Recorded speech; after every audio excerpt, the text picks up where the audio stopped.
Good morning and welcome. We hope your time with us today fills your spirit and nurtures your soul, whether you are joining us in person or online, and we hope you will come again.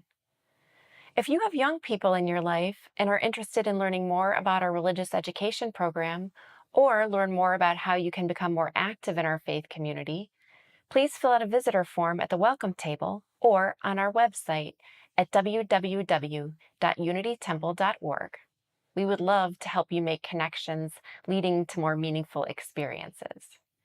You may also reach me, Val Ridenauer, at membership@unitytemple.org.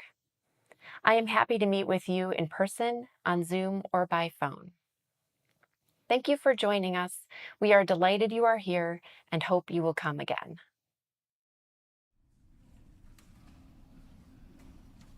Good morning. I am Amy Conrad, and I serve on your board of trustees. My pronouns are she and her. Whether you're here in person or joining us online, I am so happy to welcome you here this morning. If you're here in the sanctuary today, we hope you join us for some community time right after the service. We board members are always happy to talk to you after service, and I do want to highlight that this summer we're switching up reflecting with the board. Rather than a Monday night Zoom, we'll have a board table on July 16th and July 23rd where you can hang out with us and talk at community hour. Each week we remind ourselves of our core values: connection, transformation, justice, and acceptance. Our mission is to embody these core values in our daily lives by welcoming all, inspiring compassion, nurturing wonder, and serving community. Whether you're here for the first time or you're an old friend, it is so good to be together. I invite you now to take a moment to welcome each other, both in the sanctuary and online.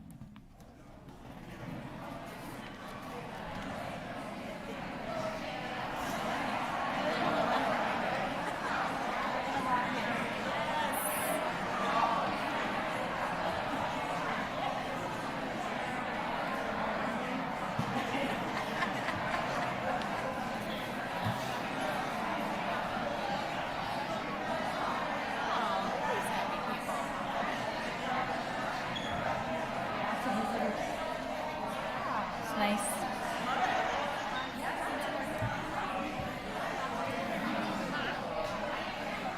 Excellent.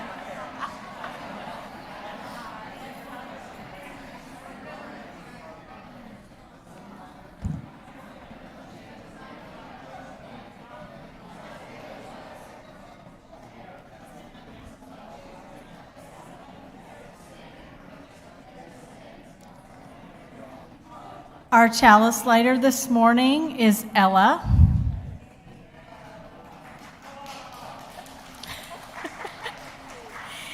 Ella loves her family and Unity Temple and was recently in X-Men the Musical, which was a world premiere production. Make sure to ask Ella about that. Please join with me in the words of our chalice lighting. We are Unitarian Universalists. This is the church of the open mind, the loving hearts, and the helping hands.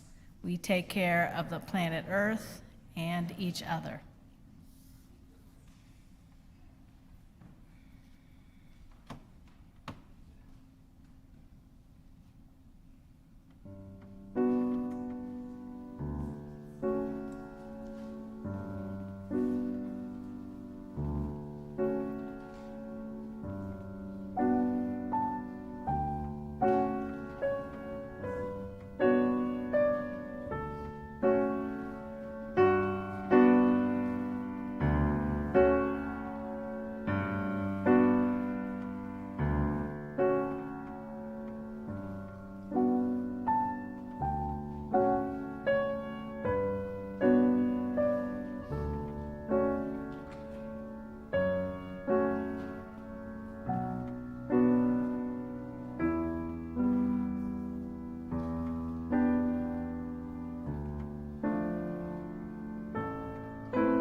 opening words today come from Lawrence E. McGinty.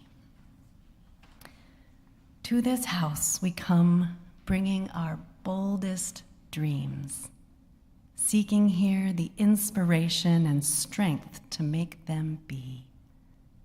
To this house we come hoping to bury broken dreams, to be sustained through their pain, and to discover new ones amidst their tears. We come here lonely, isolated from meaningful human contact, searching for warmth and closeness and care, needing to grow beyond plateaus of the commonplace. We seek here challenges and commitments productive of greater wholeness and deeper meaning.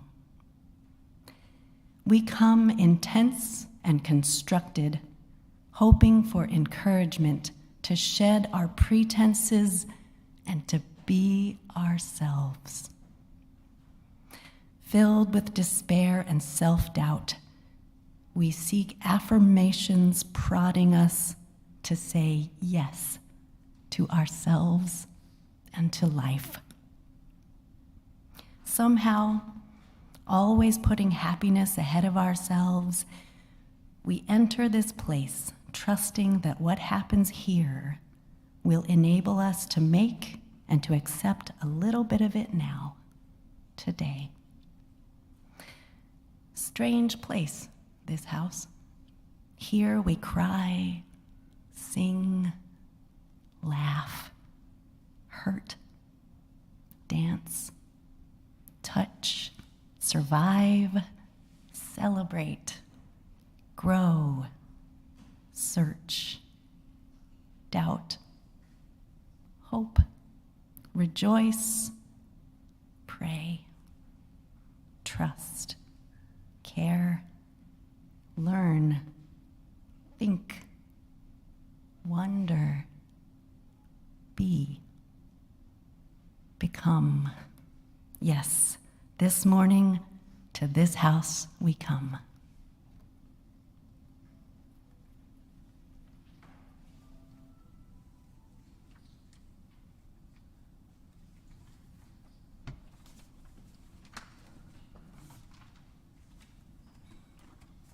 Good morning. Please join me in singing from our Singing the Journey supplemental hymnal, number 1000, Morning Has Come.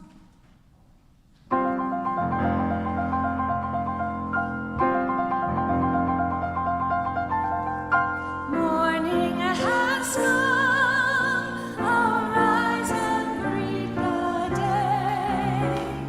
Dance with joy and sing a song of gladness.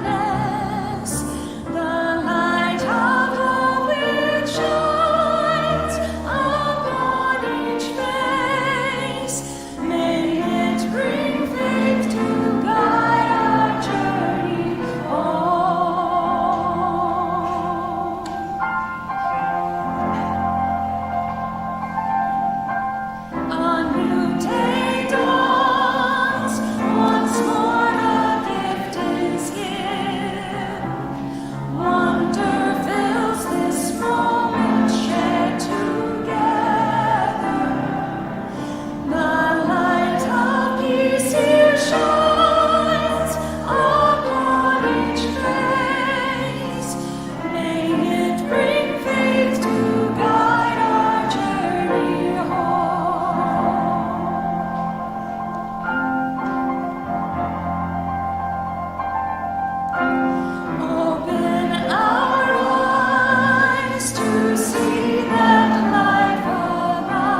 Join me in saying the words of our covenant, which you can find in our program or on the screen.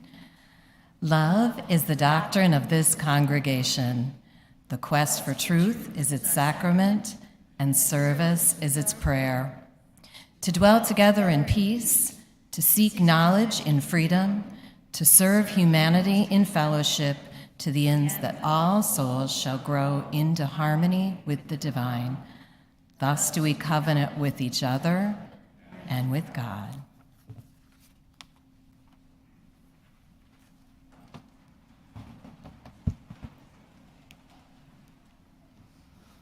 Good morning.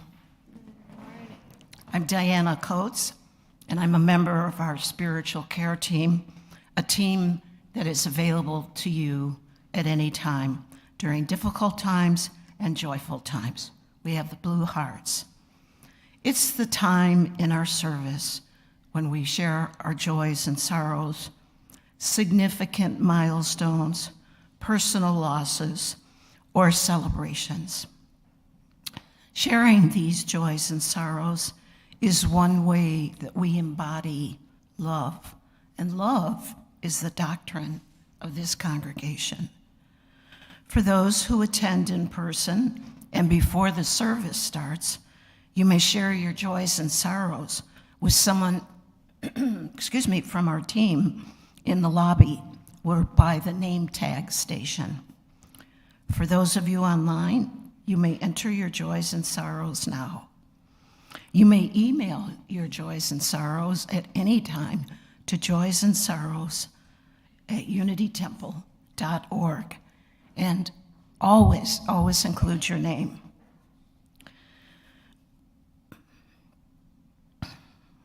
Today, we sadly share Rosemary Salmons. She died July 7th. Rosemary was a member, a very long-term and active member of this church for many years. She died July 7th, and she had in the past few years moved to be with her son in Springfield, Illinois. May we hold her and her family and her friends, her many friends here, in our hearts during this time of loss. We have another concern.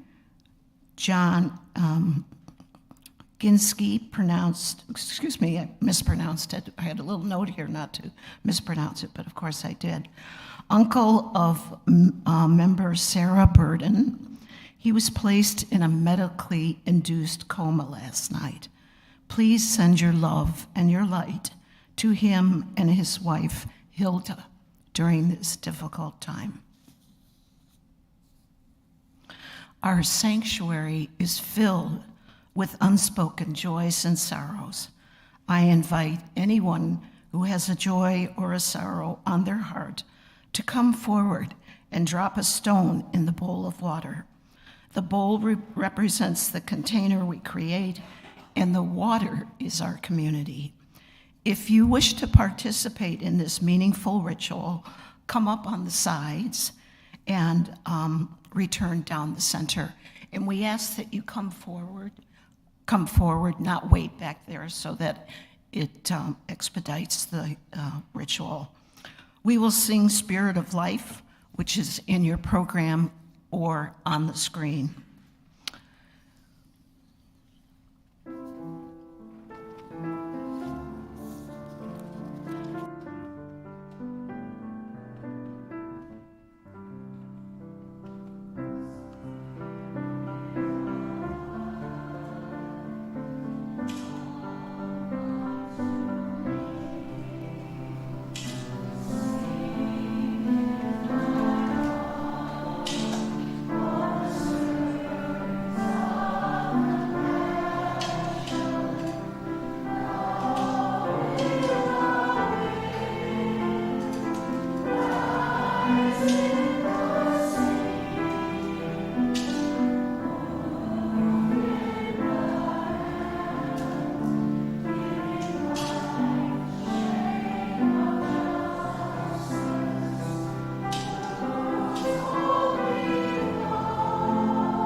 Just take a nice deep breath or two.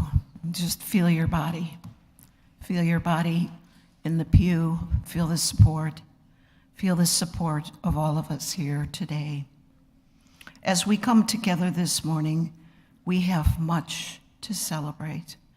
And we come together too with some sorrow. May our time together renew our hopes, our faith, and love. May the stories we share refresh our courage and teach our children well. May the songs we sing lift our hearts.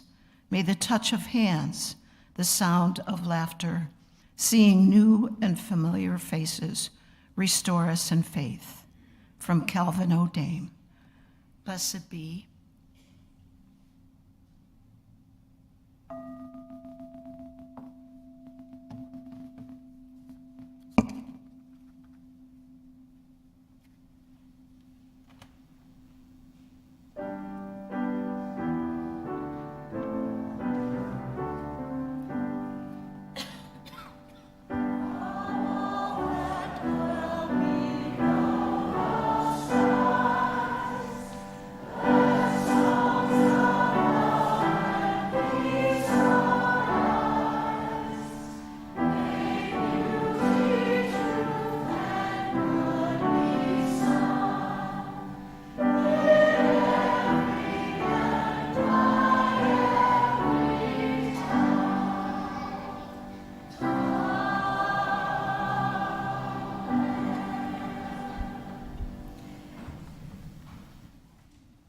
If you are someone who likes to come close when you're listening to a story, I invite you to come down and sit on the floor near me.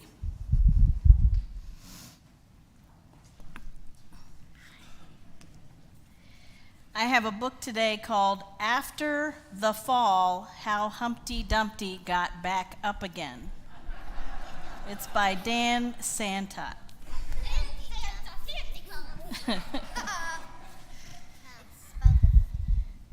My name is Humpty Dumpty. This was my favorite spot high up on the wall. I know, it's an odd place for an egg to be, but I loved being close to the birds. Then, one day, I fell. I'm sort of famous for that part. Folks called it the Great Fall, which sounds a little grand. It was just an accident, but it changed my life. Fortunately, all the king's men managed to put me back together. Well, most of me. There were some parts that couldn't be healed with bandages and glue. Look, he's sleeping on the floor instead of up in his bed. After that day, I became afraid of heights. I was so scared that it kept me from enjoying some of my favorite things. He probably likes Sugar Elf cereal, and he can't get up there to get it.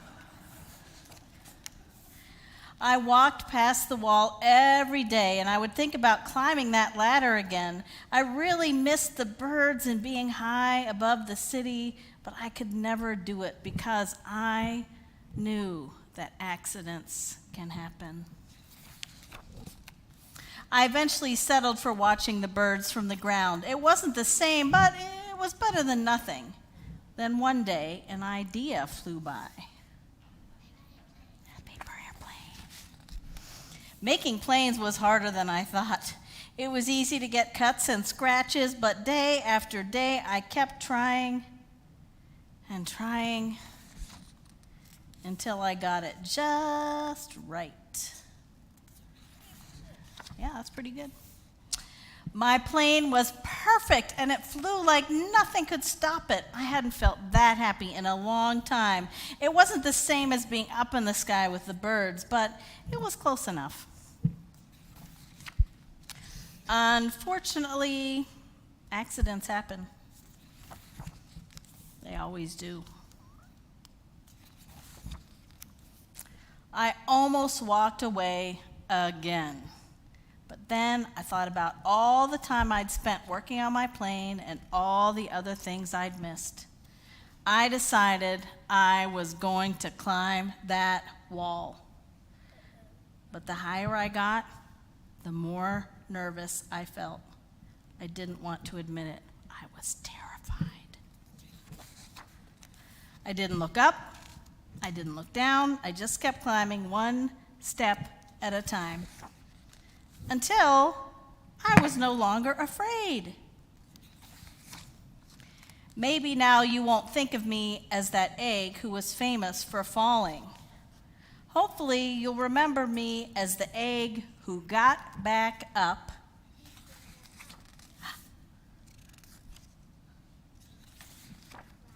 and learned how to fly. He's a bird now. The end. All right, we're going to send you to Unity House. You ready? Okay.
Don't put your eyes up. You're not to blame.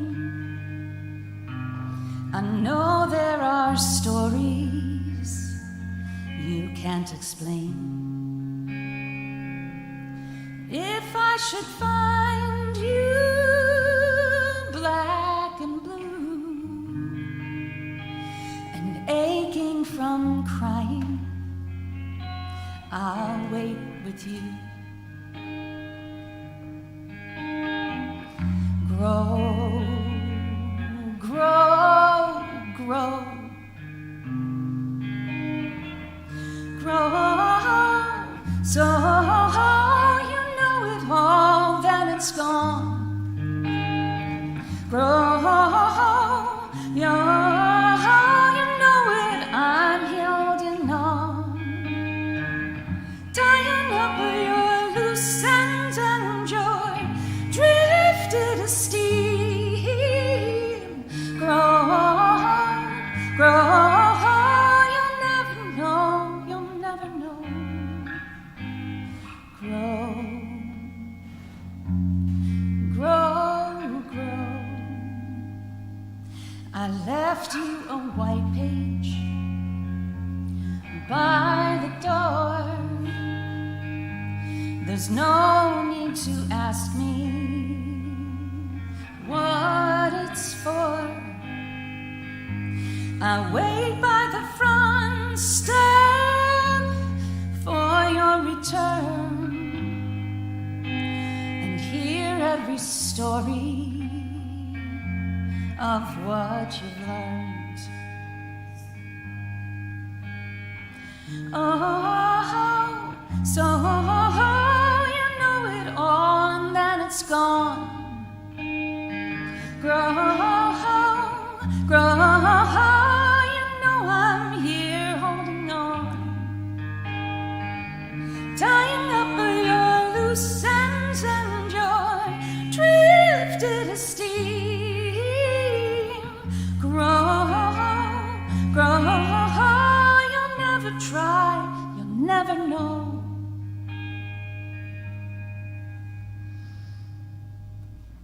Grow, grow, grow.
Don't put your eyes down.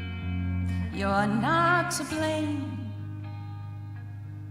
I know there are stories you can't explain.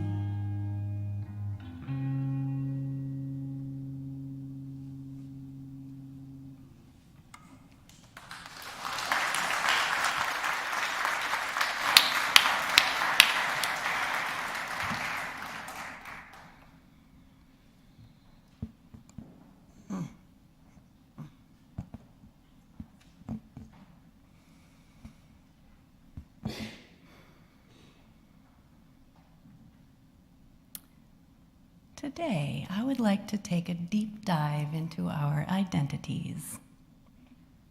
How do we come into them? How do they evolve?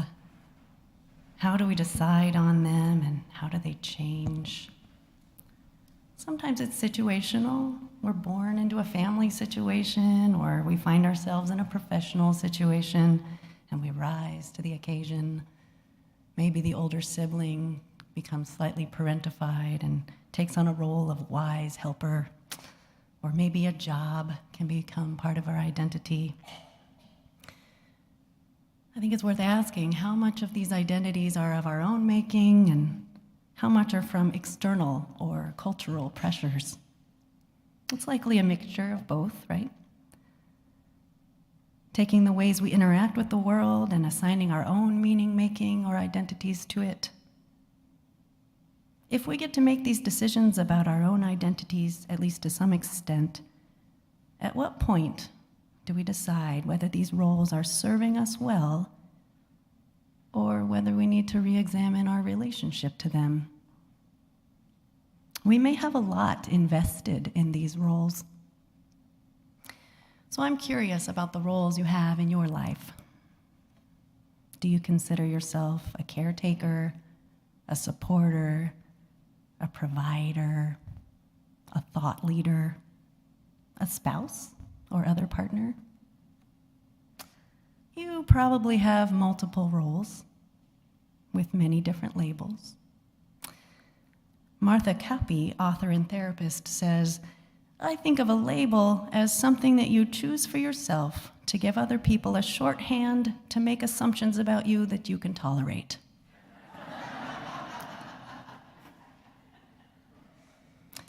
So among my other roles, I was a scientist. I was proud of the work that it took to get there and of my performance along the way. And I worked very hard for a lot of years to get there. I got a PhD in biochemistry. I published papers in various journals. I taught at several universities. I was proud of my accomplishments. I want to invite you to think about what you get out of your roles. I got a sense of purpose as well as a sense of pride. I felt like I was helping humanity through research, teaching and mentoring, and then helping to safeguard public health with analytical investigation. But at some point, for me, that particular sense of pride and purpose was not enough. In fact, I was pretty miserable at times. It was confusing. I'd done what I thought I was supposed to do, what society seemed to tell me I should do. I worked hard in a STEM field and attained a level of professional success and financial stability. But at times I was deeply miserable. Even though I'd been successful by some measures, I still felt like a failure sometimes. So after a decade of thinking about it, I decided it was time to dip my toes into theology. I enrolled in one class while I was working at the Meadville Lombard Theological School. And friends, let me tell you, that was it. I knew my first day there that I was in the right place. I knew that these were my people to work with, and that my days as a scientist in a lab were limited. Shout out to the scientists, though. I love these people too. So science empowers us to understand how things work, how things are interrelated, and research and development is critical for advancing our understanding of our elegantly interconnected web of life. But it doesn't necessarily tell us what we should do, how we should live, or even what we should value.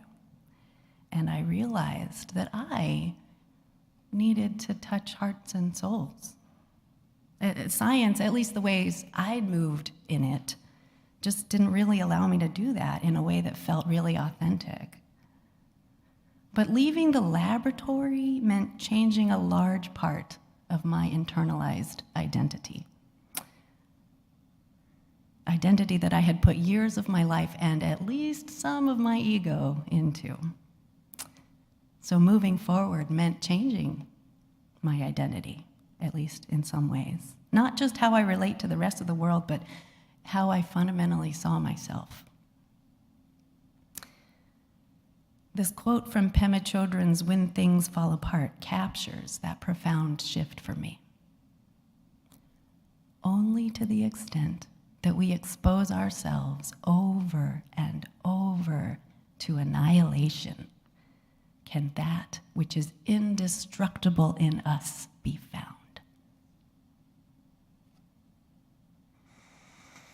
It takes humility to be willingly annihilated. And sometimes it's not so willing. Either way, chosen or not, it's a courageous step into the unknown. Perhaps it's sort of a free fall, not knowing what the landing will look like. And if it is a choice we get to make for ourselves, how do we know when it's time? How do we discern when to allow ourselves to be annihilated? It can take a lot to change our minds from a path.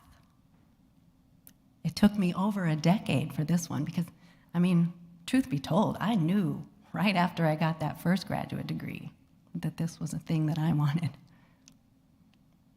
When it comes to changing from a path we've set upon, the science of economics gives us the sunk cost fallacy.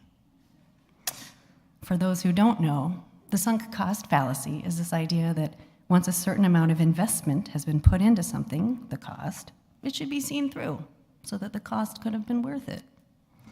We hate the idea of having wasted our efforts, our time, our money. So we work hard at something to prove that it would have all been worth it if we could just complete the project or see the marriage through the rough patch, if we could show that the efforts were founded. But economists know that, at least in theory, that this is not a helpful line of thinking. They would say that sunk costs, time, effort, money, ego, are no longer relevant to future rational decision-making. But of course, we're not always rational. It takes abundant humility to be able to look outside of whatever it is we've invested in, to look at the larger picture and say, these data don't add up. We need to do something different. And if that sunk cost includes an identity, it can feel like annihilation, like heartbreak or failure. Only to the extent that we allow ourselves to be exposed over and over to annihilation can that which is indestructible in us be found. How do we figure out what is true to our deepest heart's desires and identities, what is indestructible in us? And how do we dissect that away from habitual ways of being, from cultural pressures, all while possibly mourning a drastic change? I'm sharing my own transition away from science in part because when someone in your life makes a seemingly out there decision, it can hold up a mirror to your own life. So I'd like to invite you to think about a difficult transition or a difficult situation you're in now, or maybe you've gone through in the past. Maybe it's a job or professional situation that isn't quite working for you in a way that you'd hoped. Maybe it's a relationship dynamic that's no longer bringing out the best in both of you, or maybe it's even becoming toxic. Some role that you're playing that has a higher cost than you may be really comfortable with, even though it's familiar.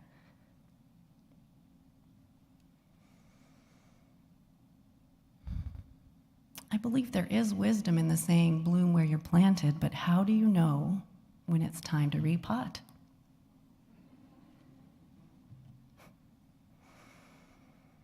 There are no clear answers, but I do know this. The sunk cost fallacy is a named fallacy for a reason. We all have a sense of how difficult change can be. The mind loves an equilibrium, even an unhealthy one, because it knows what to expect. Change can be so hard. It can be downright terrifying or annihilating, especially when that change seems to go outside of what the culture tells us we should do. But what do we always hear about people's deathbed regrets? They regret the things they didn't do, the chances they didn't take. For me, I discovered that it takes a lot of energy to live outside of what I know to be true for myself. I can do it, but there's a cost. Once I left the thing that was no longer serving me and did some of the difficult grieving, I saw a return of creativity, of purpose, of empowered tears, of actualization, and of energy. Now, I know a career change is not always financially feasible, and I want to name the privilege that comes with that. And I am exceedingly grateful to the scientists who have that calling and do that meticulous work. We need you. Thank you from my heart. And don't let reviewer 2 get you down. Peer review can be brutal. But I hope the message of courage still comes through. I think that if we dare to live more in alignment and integrity with ourselves, energy that was being used to sustain an untenable thing can be liberated. It can be used to become more of who we are and live more deeply into our own inherent worthiness. It's self-actualization, and it's contagious. I leave you with this final quote by Howard Thurman. Don't ask yourself what the world needs. Ask yourself what makes you come alive and go do that. Because what the world needs is people who have come alive. Ashe, and blessed be.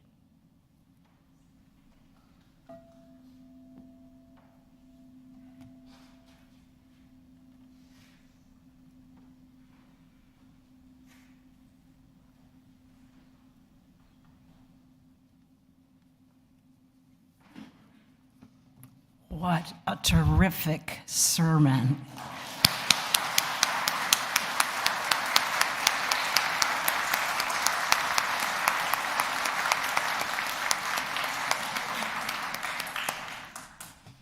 Ooh, beautiful.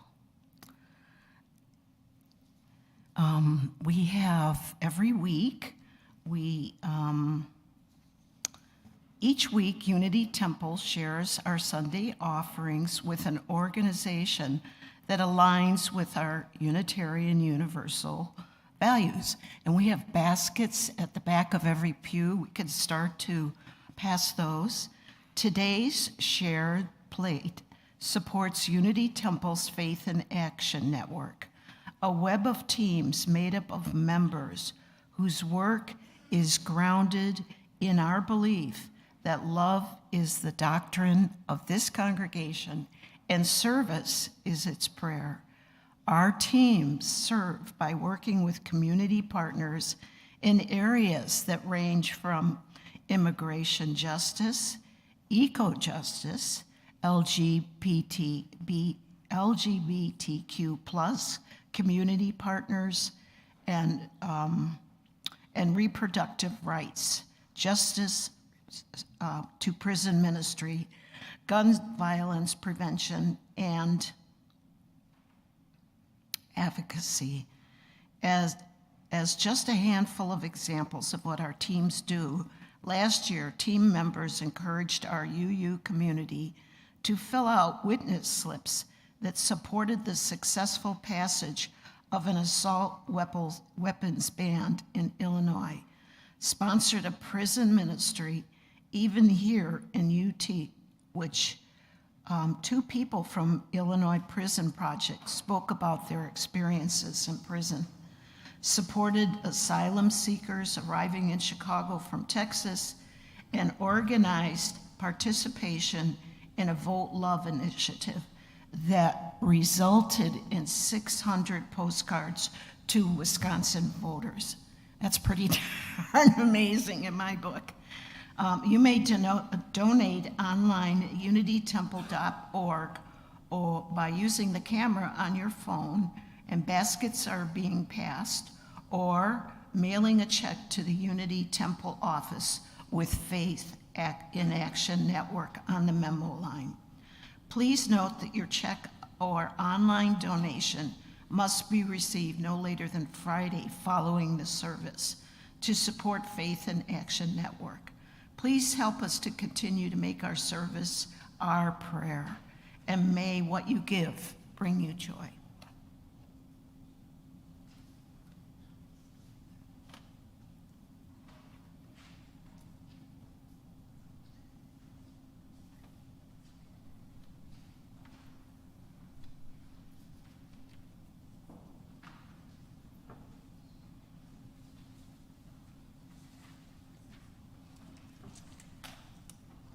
Join Lisa and I in singing number 1017, Building a New Way.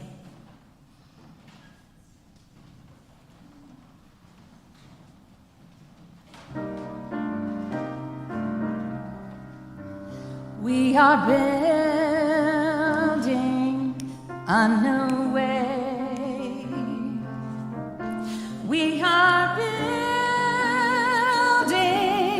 a new way.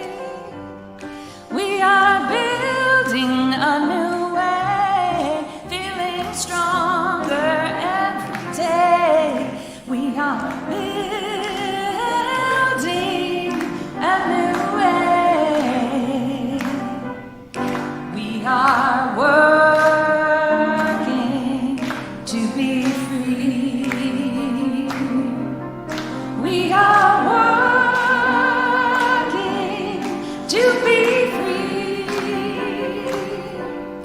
We are working to be free. Hate and greed and jealousy. We are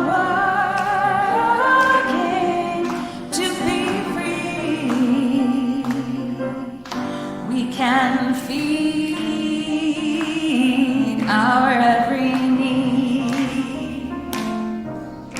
We can feed our every need.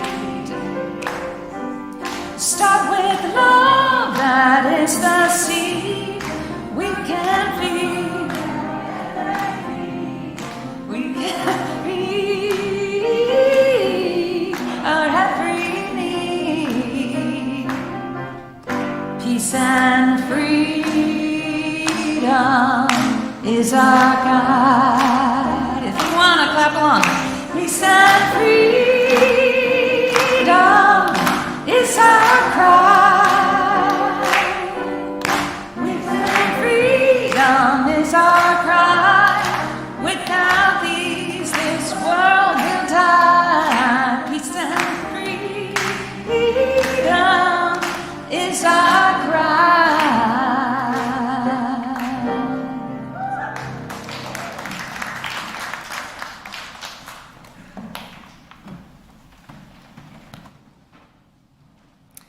The closing words are what I needed to hear 10 years ago from Paulo Coelho's The Alchemist. You will never be able to escape from your heart, so it's better to listen what it has to say. And once again from Howard Thurman, don't ask yourself what the world needs. Ask yourself what makes you come alive, and go do that. Because what the world needs is people who have come alive. Please say with me the words of extinguishing our chalice. Carry the flame of peace and love until we meet again.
My name is Terry Kinsey, and my pronouns are he, his, him. My participation began at Unity Temple in 1981, and I quickly realized that Unity Temple could be my one-stop shop to explore most of the valued aspects I want to develop in my life: community, spirituality, social justice, and creativity. I've been involved in many activities through Unity Temple, and one of the overarching benefits of everything we do is the gift of developing deep connections with people along the way. I've been involved with many different programs leading to spiritual growth for youth and adults, such as the religious education program Our Whole Lives, as well as Soul Connections. I became very interested in secular Buddhism, and with the support of our minister and the congregation, I was able to create classes on UU Buddhism, which led to the formation of Unity Temple's Mindful Reflection community. Faith in action involvement is comparatively new for me as I strive to take my spirituality out into the world, particularly working in the LGBTQ, gender, reproductive, and eco-justice teams. And of course, there are the wonderful Sunday services put together by our ministers and volunteers. I've benefited spiritually from the weekly sermons and experienced wonder and awe from the works generated by our various musicians and the work of Marty Swisher and Peter Storms. Unity Temple and its various communities are at the center of so many things that nourish me, so it's always an easy decision for me to donate to its ongoing work. As I continue to grow and evolve, I feel blessed to be part of this congregation. I am so appreciative of all the love and kindness that enriches our lives together. Our worship services and all the wonderful things we accomplish are made possible by you, members and friends of the Unity Temple congregation. I ask you to join us in financially supporting our work. You may donate by using the QR code on your screen or by mailing a check to Unity Temple UU Congregation, 875 Lake Street, Oak Park, Illinois, 60301, or by giving through our website, unitytemple.org. Click on Donate at the top of the screen and click on PayPal, and then choose giving by credit card or your PayPal account. I'm asking you to support all the wonderful work we do at Unity Temple, welcoming all, inspiring compassion, nurturing wonder, and serving community. You can learn more about how we carry out our mission on our website, unitytemple.org, and find out about our many support groups, faith and action teams, social groups, faith development groups, and music programs through the website or by contacting membership at unitytemple.org. Many of our activities are available online for you. Thank you, and may your gift bring you joy.